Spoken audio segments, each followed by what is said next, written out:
Just রায়গঞ্জের bridge কিন্তু আসতেই চলেছে সামনে। পৌঁছে গেছি সেই বিতর্কিত জায়গাটাতে, মানে রায়গঞ্জ বাইপাস কি আদেও খোলা? এদিকটা কিন্তু আমি এখন দেখতেই পাচ্ছি অলরেডি বন্ধ আছে। যারা নর্থ বেঙ্গল প্ল্যান করছো বা নর্থ সিকিম বা সিকিম, নর্থ বেঙ্গলের যে কোনো প্রান্ত প্ল্যান করছো, this is the best route. আরো এক বছর লাগবে, এক বছর চোখ বন্ধ করে। এই জায়গাটা এখনো খোলা রয়েছে। Hey guys, good afternoon and welcome back to my channel. Last বেশ কিছুদিন ধরে আমি একটা মেসেজ বা একটা কমেন্ট তোমাদের কাছ থেকে পাচ্ছি, বা তোমরা যারা বাইরে থেকে আমার ভিডিও দেখো তারা আমাকে কমেন্ট করে জিজ্ঞেস করছো যে দাদা রায়গঞ্জ বাইপাসের অবস্থাটা এখন কীরকম, রায়গঞ্জ বাইপাস কি খুলেছে, আমাদের কি রায়গঞ্জের ভেতর দিয়ে এখন যেতে হবে, না এদিককার বাইপাসটা খুলেছে, আর যদি খুলে থাকে পুরোটাই কি খুলেছে, না একদিক খুলেছে একদিক খোলেনি। এই সমস্ত কোশ্চেন তোমরা আমাকে করছো। তো রিসেন্টলি আমার কাছে রায়গঞ্জ বাইপাসের কিন্তু একটা দারুণ আপডেট এসছে, সুখবর এসছে বলতে পারো। আজকে সেই আপডেটটাই তোমাদের সাথে শেয়ার করব। তো ভিডিওটা দেখতে থাকো, আশা করি তোমাদের কাছে একটা ইনফরমেশন পুরো ক্লিয়ার হয়ে যাবে। তো এখন বাজে ঘড়িতে দেখো ঠিক 4:06। ভেবেছিলাম দুপুরবেলা নাগাদ বেরোবো, বাট কোনো রিস্কই নিতে পারিনি। বুঝতেই পারছো বাইরে লু বইছে, লিটারালি 44-45 এরকম টেম্পারেচার চলছে। কোনো রিস্ক নিইনি। পেছনটা দেখছো একটু আমাদের পুচকার সমস্ত জামা কাপড় মেলা রয়েছে, আর পুচকা কি করছে সেটাও তোমাদেরকে একটু দেখাই। কই রে পাপা মায়ের কোলে শুয়ে কি করছে? একটু হেসে দাও তো, সবাইকে একটু হাই বলে দাও। তোমাকে তো সবাই জুনিয়র বলে ডাকছে, একটু হাই বলে দাও সবাইকে। হ্যাঁ পপ্পু, দেখো ও কিন্তু খুব সুন্দর ব্লগ দেখে, ব্লগ দেখতে খুব ভালোবাসে। পাপ্পা বলে দাও তো হে গাইস। তো চলো আর লেট করবো না, বেরোই। কারণ 4টে বাজে, আমি চাইছি দিনের আলো থাকতে থাকতে ওই জায়গাটায় পৌঁছায়, নাহলে যাওয়াটাই পুরো বেকার হয়ে যাবে। তো ঝটপট বেরোই। আর বউ এখান থেকে বলছে টাকা দাও টাকা দাও। দিচ্ছি। অলরেডি 4:10 বাজে। আমার এখান থেকে রায়গঞ্জ যেতে যেতে কিন্তু 5:30 মতো বেজে যাবে। ড্রোনটাও ক্যারি করছি, যদি ভালো ড্রোন শট পাই ওখানে খুব সুন্দর বাইপাসটা ড্রোন শট আসবে। নিচে পুরো ক্ষেত রয়েছে, আর আমি যে ব্লগ করছি একদম পুরো কন্টিনিউয়াসলি দেখছে। দেখো ড্রোন শট আসবে। ফাইনালি কিন্তু আমি বেরিয়ে গেছি বাড়ির থেকে। দেখতে পাচ্ছি এরকম একটা লুক, কোনো রাইডিং জ্যাকেট ফ্যাকেট পরার আমি চান্সই নিইনি, এত গরম। গাড়িটাকে কোল্ড স্টার্ট করেছি, কারণ ঘুরে আসার পর একবারও গাড়ি বের করাই হয়নি। জাস্ট কোল্ড স্টার্ট করেছি, এখানে একটা জল ভরে নিয়েছি, এখানে আছে ড্রোন। ব্যাস এইটা নিয়ে বেরোচ্ছি। চলো ঝটপট একদম গোপ্রো লাগিয়ে দিয়েছি। ফুল রাস্তার ভিডিও আমি করবো না, কারণ অকারণ এই মালদা রায়গঞ্জের ভিডিও করে কোনো লাভ নেই। কারণ এইটা তোমাদের একদম জানা, যেইটুকুটা একদম ইনফরমেশন দরকার সেই জায়গাটাই আমি তোমাদের সাথে ভিডিও করে দেখাবো।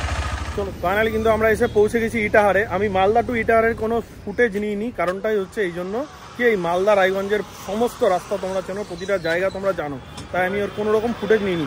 এবার আমি যেটা করব, আমরা ইটাহার থেকে বেরাবো আমরা হচ্ছে রায়গঞ্জের দিকে। ঠিক যেই জায়গাটা থেকে রাস্তাটা কাটবে, মানে যেই জায়গাটা অবধি তোমরা জানো অতটা অবধি আমি আর কিছু দেখাবো না। আগে যে রাস্তাটা দিয়ে যেতে হতো আর এখন যে রাস্তাটা দিয়ে যেতে হবে, এই জায়গাটায় গিয়ে আমি তোমাদের ক্যামেরা অন করবো। এই যে দেখতে পাচ্ছ আমাদের ইটাহারের পার্টনার চলে এসছে সুমন্ত। এখান থেকে ও আমাদের সাথে যাবে। ইটাহার থেকে রায়গঞ্জ বেশি দূর না, ওই 15-16 কিলোমিটার মতো হবে। কি ভিউ জাস্ট মোটামুটি 4 ঘন্টা আগে আসলে জাস্ট জ্বলে পুড়ে যেতাম, আর এখন জাস্ট অসাধারণ লাগছে। হালকা একটা ঠান্ডা ঠান্ডা হাওয়া দিচ্ছে, মানে ঠান্ডা তো না, অ্যাটলিস্ট গরম হাওয়াটা বন্ধ হয়ে একটা মিষ্টি হাওয়া বইছে। আর সানসেট হচ্ছে সামনে, আর সামনে পুরো ধানক্ষেত।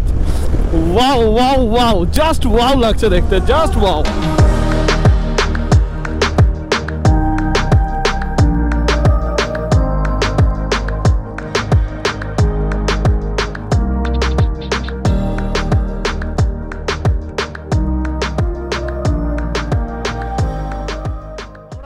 রায়গঞ্জের ব্রিজ কিন্তু আসতেই চলেছে সামনে। আমরা কিন্তু পৌঁছে গেছি সেই বিতর্কিত জায়গাটাতে, মানে রায়গঞ্জ বাইপাস কি আদেও খোলা? এই সেই জায়গা। এই যে দেখো আমরা কিন্তু উঠছি এখন রায়গঞ্জ বাইপাসে। এদিকটা কিন্তু আমি এখন দেখতেই পাচ্ছি অলরেডি বন্ধ আছে। এবার সামনে এগিয়ে গিয়ে দেখি রাস্তাটা খোলা কিনা। চলো, গাড়িগুলো তো যাচ্ছে সব এই সাইড দিয়ে, বাট ওই দিক থেকে কিন্তু কোনো গাড়ি আসছে না। তার মানে ওই দিকটা তো বন্ধ হয়নি, ওই দিকটা তো খোলেনি, এটা ফর শিওর। এবার সামনে গিয়ে দেখবো এদিকটার কি অবস্থা। যদি এটা খুলে যায় তাহলে এই মুহূর্তে যারা নর্থ বেঙ্গল প্ল্যান করছো বা নর্থ সিকিম বা সিকিম নর্থ বেঙ্গলের যে কোনো প্রান্ত প্ল্যান করছো, this is the best route. মানে রায়গঞ্জের ওই জ্যাম, বাপরে, তার মধ্যে ওয়ান ওয়ে ওই রাস্তা, আমার মনে হয় লোকালরা সব ঘুরতে এসছে, নতুন হাইওয়ে ওপেন হয়েছে, রে বাস পুরো ওয়েডিং শ্যুট চলছে। চলো একটু দেখি, ফাইনালি খুলে গেছে রায়গঞ্জ বাইপাস, এই যে, চলো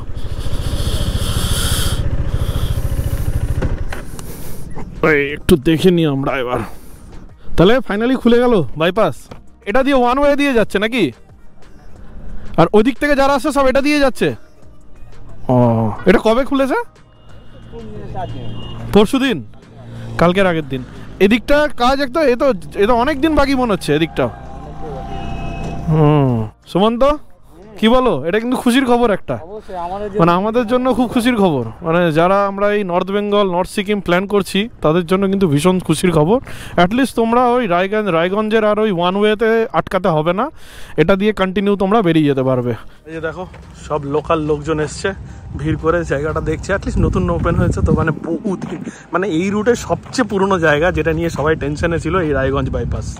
এই যে দেখো, একটু যদি সামনেটা তোমাদের দেখাই, না এই রুটটা ওপেন হতে কিন্তু, মানে এই সাইডটা, মানে এই শিলিগুড়ি টু কলকাতার রুটটা ওপেন হতে কিন্তু, মানে রুট তো ওপেন হয়ে গেছে, বাট এই ব্রিজটা ওপেন হতে কিন্তু বেশ মোটামুটি আরও 6 মাস 1 বছর তো লাগবে, আরও 1 বছর লাগবে না? এটা 1 বছর চোখ বন্ধ করে, এই জায়গাটা এখনো খোলা রয়েছে, ওই সাইডটাও খোলা, মানে এই রুটটাতে এই জায়গাটা খোলা। এটা কেন এরকম, কেন এই জায়গাটা হচ্ছে না কেন? ও আচ্ছা আচ্ছা, হ্যাঁ রেল লাইনটা হলো ইলেকট্রিক, হলো রেল লাইন, হ্যাঁ তখন ও রেল লাইনটা ইলেকট্রিক হয়ে গেছে, হ্যাঁ সেই কারণে আবার ভাঙছে। ও ভেঙে আবার করেছে, ওর জন্যই এতদিন সময় লাগলো। মানে এই রুটের এই একটা প্যাচই বন্ধ ছিল, এই ওটা বলছি না, মানে কলকাতা টু শিলিগুড়ি রুটের এই একটা প্যাচই বন্ধ ছিল, বহরমপুর ওপেন হয়ে গেছে, জাস্ট এইটাই বাকি ছিল, এইটার কারণে। এটা মোটামুটি আরো 6 মাস 1 বছর লাগবে, তবে ওইটা দিয়ে আপ এন্ড ডাউন দূরেই করা যাবে। তো এই হচ্ছে ব্যাপার, প্রচুর লোক এসছে দেখো, আর স্বাভাবিক, এটা আসারও কথা। আর এই জায়গাটা দিয়ে যারা আসবে, মানে ওই রুট থেকে যারা আসবে তারা তো ক্লিয়ার বেরিয়ে যাবে, বাট ওই রুট থেকে যারা আসবে, সামনে ব্রিজটার আগে একটা ডাইভারশন রয়েছে, চলো সামনে গিয়ে দেখাচ্ছি তোমাদের ডাইভারশনটা। ওই ডাইভারশন থেকে কিন্তু এটা দিয়ে তোমরা বেরিয়ে যেতে পারবে।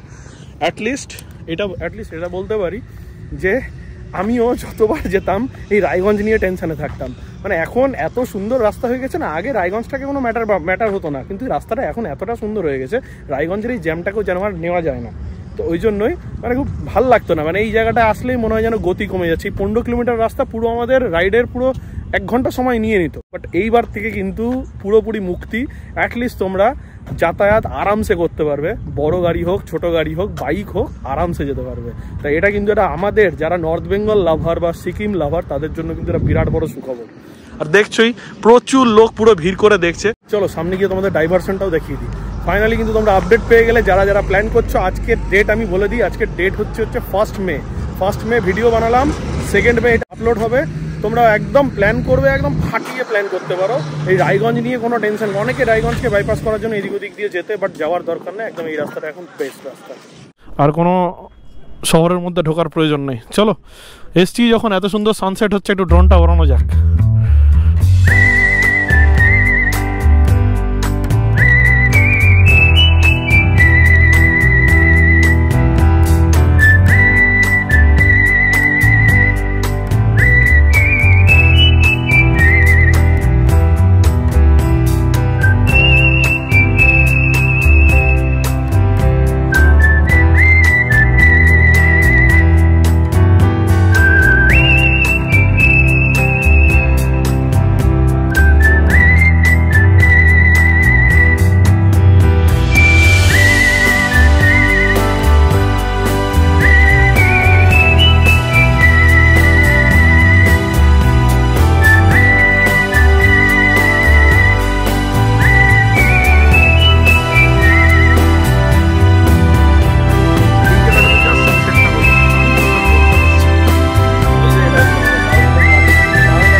একটু দেখিয়ে দিই তোমাদের, এই যে খুঁজে বার করে নিয়েছি তোমাদের জন্য কিন্তু ডাইভারশন।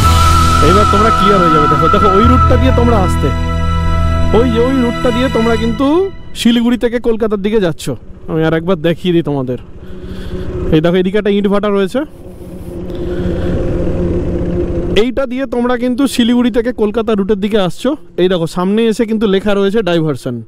তোমাদের এই রুটটা নেওয়ার জন্য জাস্ট এইখান থেকেই ডাইভারশনটা নিয়ে নিতে হবে। এইখান থেকে তোমাদের কিন্তু ডাইভারশন নিয়ে নিতে হবে। এই ডাইভারশনটা নিয়ে কিন্তু তোমরা এই রুট দিয়ে সোজা চলে যাবে, একদম বাইপাস করে একদম সোজা চলে, রায়গঞ্জকে বাইপাস করে সোজা চলে যাবে মালদার দিকে। এই হচ্ছে পুরো আপডেটটা। যাক, আমি পুরোপুরি তোমাদের ক্লিয়ার করে বোঝাতে পারলাম। যদি কোথাও তোমাদের বুঝতে অসুবিধা হয়, আমি এখনও বলছি, যদি কোথাও তোমাদের বুঝতে, এই যে দেখো গাড়িগুলো সব ডাইভারশন নিয়ে এটা দিয়ে বেরিয়ে যাচ্ছে। এই রাস্তাটা জাস্ট এইখানটাতে বড় করে ডাইভারশন লেখা রয়েছে, এটা দিয়ে সোজা তোমরা মালদার দিকে বেরিয়ে যাবে। রায়গঞ্জে ঢোকার কোনো কোয়েশ্চেনই আসে না। আমি তোমাদের সোজাভাবে বোঝালাম। যদি তোমাদের কোথাও বুঝতে অসুবিধা হয় প্লিজ তোমরা কমেন্ট করে জানিও, ইনস্টাগ্রামেও আমাকে ডিএম করতে পারো, আমি কিন্তু তোমাদের ক্লিয়ারলি বুঝিয়ে দেবো। কোথাও যদি তোমাদের বুঝতে অসুবিধা হয়, এই যে দেখো পুরো একদম ক্লিয়ার লেখা রয়েছে রোড ক্লোজ ডাইভারশন, এটা দিয়ে তোমরা বেরিয়ে যাবে। বেরিয়ে সোজা একদম ওটা দিয়ে, আমরা এটা দিয়ে ঢুকছি কারণ বাইক যেতে পারে, এটা দিয়ে বাইক যেতে পারে, কিন্তু ফাইনালি ওইখানে গিয়ে সেই ডান দিকে ঢুকতে হবে। 4 হুইলার এটা দিয়ে যেতে পারবে না, বাট বাইক ঢুকলেও ফাইনালি ওটা দিয়ে ডান দিকেই ঢুকতে হবে। বাই চান্স তোমরা ধরো এটা দিয়ে ঢুকে গেছো, তাও ভেতরে কিন্তু সামনে কাট পাবে, কাট দিয়ে তোমরা ওইটা দিয়ে বেরিয়ে যেতে পারবে।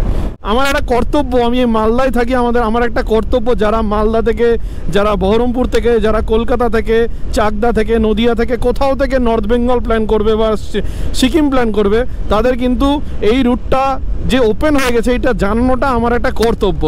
যার জন্য কিন্তু আমি এইটা অবশ্যই তোমাদের জানালাম। আমার মনে হলো কালকেই, পরশু দিনই এটা ওপেন হয়েছে, আমার মনে হলো as soon as possible video বানিয়ে আমার কিন্তু জানিয়ে দেওয়া উচিত। আমি তার জন্যই কিন্তু জানালাম। তো যাই হোক, চলো তোমাদের কেমন লাগলো ভিডিওটা প্লিজ তোমরা কমেন্ট করে জানিও। ভালো লাগলো কি না এই আপডেটটা শুনে তোমরা কতটা খুশি হয়েছে? আমি তো ভাই বিশাল খুশি। মানে এই রুটে আমাকে অ্যাটলিস্ট আর জ্যামের মধ্যে আর পড়তে হবে না। এবার আমি যেটা করব, রায়গঞ্জে আসলে বরাবর আমি এখানকার একটা দোকান আছে চা খাই, তোমরা সবাই জানো রবিদার দোকানে, সেই দোকানে দাঁড়িয়ে আবার আজকে চা খাবো, সেগুলো আর ভিডিওতে দেওয়ার কোনো মানেই হয় না। তো চলো আমরা এই যে দেখো এইটা দিয়ে সেই রায়গঞ্জের ভেতর দিক দিয়ে ঢুকে যাচ্ছে।